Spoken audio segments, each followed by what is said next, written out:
सवाल नंबर 1, दूल्हा और दुल्हन एक दूसरे को वरमाला क्यों पहनाता है? सवाल नंबर 2, शादी में दूल्हा घोड़े पर ही क्यों बैठता है, घोड़े पर क्यों नहीं? सवाल नंबर 3, शादी में दूल्हा और दुल्हन को हल्दी क्यों लगाई जाती है? सवाल नंबर 4, शादी में दुल्हन लाल रंग के कपड़े क्यों पहनती है? सवाल नंबर 5, शादी में दूल्हा दुल्हन हाथ पैरों पर मेहंदी क्यों लगाता है? सवाल नंबर 6, शादी की पहली रात को सुहागरात क्यों कहता है? सवाल नंबर 7, सुहागरात में दुल्हन दूल्हे को केसर वाला दूध क्यों पिलाती है? सवाल नंबर 8, शादी के बाद हनीमून पर जाने के क्या फ़ायदे होता है? और सवाल नंबर 9, शादी में दुल्हन ही दूल्हे को पहले वरमाला क्यों पहनाती है?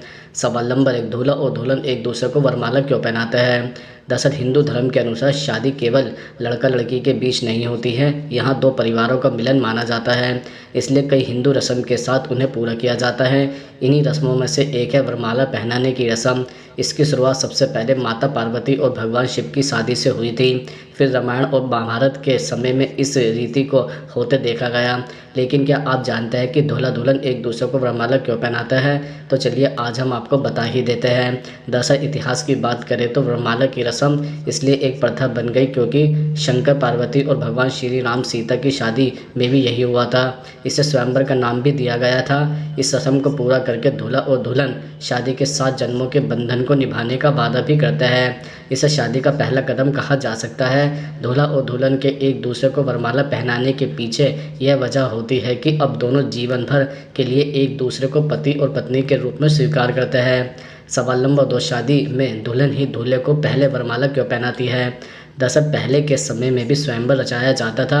इसमें लड़की अपने मनपसंद के वर को चुनकर माला पहनाती थी। क्योंकि स्त्रियों को शुरू से अपना वर चुनने का अधिकार रहा है, इसलिए आज भी यही रीति चली आ रही है। इसमें पहले दुल्हन दूल्हे के गले में ही माला डालती है। सवाल नंबर 3, शादी में दूल्हा और दुल्हन को हल्दी क्यों लगाई जाती है? दरअसल हल्दी की रस्म से शादी की तैयारियां शुरू होती है। इसे हर समाज के लिए अपनी अपनी तरह से आयोजित किया जाता है। कुछ जगहों पर शादी से 3 दिन पहले से दुल्हन और दूल्हे को अलग अलग उनके घरों पर हल्दी लगाया जाता है। वहीं कुछ जगह पर दोनों को साथ में ही शादी की सुबह या एक दिन पहले हल्दी लगाई जाती है। दरअसल हल्दी प्राचीन समय से औषधीय के रूप में इस्तेमाल होने वाला मसाला है। इसमें एंटीबैक्टीरियल और एंटीसेप्टिक, एंटी डिप्रेशन जैसे गुण भी होते हैं। इसे लगाने से त्वचा पर किसी इन्फेक्शन का खतरा नहीं होता है और यह रिकॉर्ड भी रहती है। साथ ही हल्दी लगाने से बॉडी रिलैक्स भी होती है और स्किन में चमक भी आती है। ऐसे में हल्दी को शादी के कारण होने वाली नर्वसनेस को कम करने में कारगर माना जा सकता है। इसके अलावा कई लोग मानते हैं कि हल्दी लगाने से दूल्हा और दुल्हन पर किसी भी तरह की बुरी नज़र या शक्तियों का प्रभाव नहीं होता है। यही कारण है कि आमतौर पर दूल्हा और दुल्हन को हल्दी की रस्म के बाद उनकी शादी के मुहूर्त तक घर से बाहर जाने की अनुमति नहीं होती है। इसके तहत ही हल्दी को लेकर यह भी मान्यता है कि यदि दूल्हा और दुल्हन यदि किसी अवैवाहिक व्यक्ति को अपनी हल्दी लगा दे तो उसकी शादी भी जल्दी हो जाती है। सवाल नंबर 4, शादी में दुल्हन लाल रंग के कपड़े क्यों पहनती है? दरअसल सनातन धर्म में लाल रंग का विशेष महत्व है। लाल रंग ऊर्जा, साहस, त्याग, तपस्या, उत्साह, उमंग, सौभाग्य का प्रतीक होता है। दुल्हन भी शादी के बाद 16 श्रृंगार करती है, इसमें लाल रंग का इस्तेमाल करती है। ज्योतिष शास्त्र की माने तो धार्मिक अनुसंधान के पहले लाल, गुलाबी या पीले रंग के कपड़े पहनना शुभ होता है। लाल रंग सकारात्मक शक्ति का प्रतीक भी होता है। जब शादी में दुल्हन लाल रंग का जोड़ा पहनती है तो सकारात्मकता शक्ति का संचार घर में होता है। जगत जननी आदि शक्ति माँ दुर्गा को लाल रंग अति प्रिय भी था। दुल्हन द्वारा लाल रंग का जोड़ा पहनकर धार्मिक कार्य करने से माँ पसंद भी होती है। इसमें माँ दुर्गा की कृपा दृष्टि दुल्हन और दूल्हे पर भी पड़ती है, ऐसी मान्यता है। इसके लिए दुल्हन शादी पर लाल जोड़ा पहनती है। इसके अलावा ज्योतिष शास्त्र के जानकारों की माने तो शुभ कार्य जैसे शादी, विवाह, पूजा समेत मंगलीय कार्य में काले, नीले और भूरे रंग के कपड़े न पहने। इन रंगों का वस्त्र धारण कर शुभ कार्य करने से फल नहीं प्राप्त होता है। यह रंग नकारात्मक शक्तियों को आकर्षित करते हैं। इससे शुभ कार्य में सिद्धि भी प्राप्त नहीं होती। इसके लिए मांगलिक कार्यों में इन रंगों का इस्तेमाल नहीं किया जाता है। सवाल नंबर 5, शादी में दूल्हा और दुल्हन हाथ पैरों पर मेहंदी क्यों लगाते हैं? दरअसल दुल्हन के 16 श्रृंगार का हिस्सा मेहंदी शुभता का प्रतीक है। इसलिए शादी में जहां यह दूल्हा दुल्हन के श्रृंगार के तौर पर प्रयोग होती है, वहीं दूसरी ओर यह शुभ करने के लिए भी यह लड़का और लड़की के हाथ पैरों पर लगाई जाती है। यह सौभाग्य की भी निशानी कही जाती है। ऐसा माना जाता है कि जिस लड़की के हाथों पर मेहंदी ज़्यादा रचती है उसे उसका पति उतना और सास का बहुत ज़्यादा प्यार और दुलार मिलता है। इसलिए तो हर लड़की मेहंदी लगाने के बाद हर कंडे अपनाती है जिससे उसकी मेहंदी का रंग और चोखा हो जाए। वैसे मेहंदी से इंसान को स्वास्थ्य लाभ भी होते हैं, इसलिए लोग इसका प्रयोग हाथों के अलावा बालों पर भी बहुतायत से भी करते हैं। मेहंदी इंसान को शांत रखता है, तनाव कम करता है। शादी के दौरान हर दूल्हा और दुल्हन को काफ़ी टेंशन होती है, चाहे लव मैरिज हो या फिर अरेंज मैरिज। शादी को लेकर थोड़ी घबराहट तो हो ही जाती है। ऐसे में मेहंदी दोनों के लिए औषधि का काम भी करती है। वैसे मेहंदी सिर दर्द में भी मददगार होती है और हीलिंग का काम भी करती है। सवाल नंबर 6, शादी में दूल्हा घोड़ी पर ही क्यों बैठता है, घोड़े पर क्यों नहीं? दरअसल घोड़े की सवारी से दूल्हे की उस क्षमता को भी माना जाता है कि दूल्हा विवाह के बाद अपने वैवाहिक जीवन की जिम्मेदारियों को अच्छी तरह से निभा सकता है। इसके अलावा घोड़ी चढ़ने के पीछे यह भी माना जाता है कि दूल्हा पत्नी के चंचल मन को अपने प्रेम और संयम से काबू में रखने में सफल रहेगा। जबकि एक मान्यता के अनुसार यह दूल्हे की साहस को भी दर्शाता है, जो कि पत्नी की सुरक्षा की जिम्मेदारी को निभाने की क्षमता को व्यक्त करता है। इसके अलावा कुछ अन्य मान्यताओं के अनुसार घोड़ी बुद्धिमान, दक्ष और चालाक जानवर है। इस पर केवल स्वस्थ व्यक्ति ही सवार हो सकता है। घोड़ी की भागदौड़ को संभाल कर रखना इस बात का प्रतीक है कि दूल्हा परिवार की डोर को संभाल कर रख सकता है। सवाल नंबर 7, शादी की पहली रात को स्वागत क्यों कहते हैं?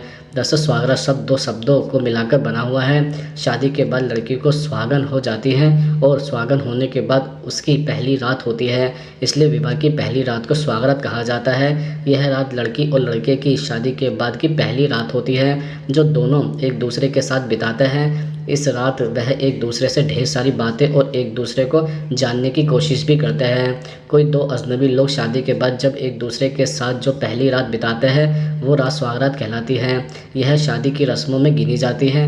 विवाह के बाद नया जोड़ा या कहें पति पत्नी अपने सुहाग के साथ पहली रात बिताती है, उसे ही सुहागरात कहते हैं।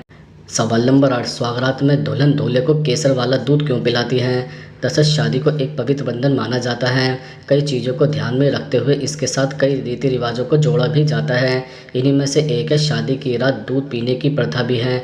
ऐसा माना जाता है कि शादी के बाद की पहली रात सुखी वैवाहिक जीवन की नींव होती है। परंपराओं के अनुसार ऐसा माना जाता है कि एक गिलास केसर दूध के साथ दाम्पत्य जीवन को अपनाने से रिश्ते में मिठास आती है। लेकिन दूध और केसर ही क्यों? दरअसल दूध और केसर का इस्तेमाल आमतौर पर कई हिंदू रीति रिवाजों में किया जाता है। खासकर दूध को शुभ भी माना जाता है और यही एक और कारण है कि शादी की पहली रात को दूध का सेवन किया जाता है। सदियों से केसर को कामोत्तेजक औषधि माना गया है। केसर को ट्रिप्टोफैन से भरपूर दूध में मिलाकर पीने से जीवन शक्ति में सुधार होता है और नववैवाहिक जोड़े को तनाव मुक्त करने में भी मदद करता है। वैज्ञानिक रूप से यह साबित हो चुका है कि केसर में एंटीऑक्सीडेंट गुण होता है, जिसका रोजाना सेवन करने से मूड ठीक भी हो सकता है, मानसिक स्वास्थ्य में सुधार हो सकता है, चिंता कम हो सकती है और अवसाद के शुरुआती लक्षणों को कम करने में मदद भी मिलती है।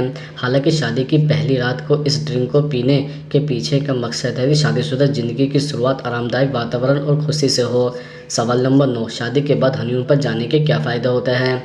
दरअसल शादी के बाद हनीमून पर जाने के कई फ़ायदे होते हैं। जैसे नंबर 1, शादी का मतलब ही धमाल और मस्ती से है। यह वह वक्त होता है जब आप अपने पार्टनर को इस बात का भरोसा दिलाते हैं कि आप जीवन भर उसका साथ और हाथ नहीं छोड़ेंगे। इस जश्न को सेलिब्रेट करने का सबसे आसान तरीका है कि अपने पार्टनर के साथ कुछ वक्त बिताएं। इसके लिए हनीमून से बेहतर कुछ भी नहीं है। नंबर 2, अपने बेहद व्यस्त समय से कुछ वक्त निकालकर पार्टनर के साथ वक्त बिताना एक बहुत ही अच्छा आइडिया है। इससे आपका दो लोगों के बीच शारीरिक और मानसिक लगाव बढ़ता है। एक दूसरे के साथ वक्त बिताकर आप दोनों एक दूसरे को बेहतर तरीके से समझ पाएंगे। नंबर 3, जब आप घर परिवार और दोस्तों से दूर सिर्फ एक शख्स के साथ होंगे तो आपका पूरा ध्यान उसी पर होगा। यही वो वक्त है जब आप दोनों एक दूसरे की पसंद और नापसंद की दूसरी बातों को जान सकते हैं। नंबर 4, शादी के बाद पहली बार आप दोनों एक साथ कहीं जा रहे हैं। यह वो यादें होंगी जिन्हें आप हमेशा सहेज कर रखेंगे। नंबर 5, शादी की भागदौड़ में थकावट हो ही जाती है। ऐसे में हनीमून पर जाना एक बहुत ही अच्छा आइडिया है, जहां से लौटकर आप खुद बिल्कुल फ्रेश महसूस करेंगे।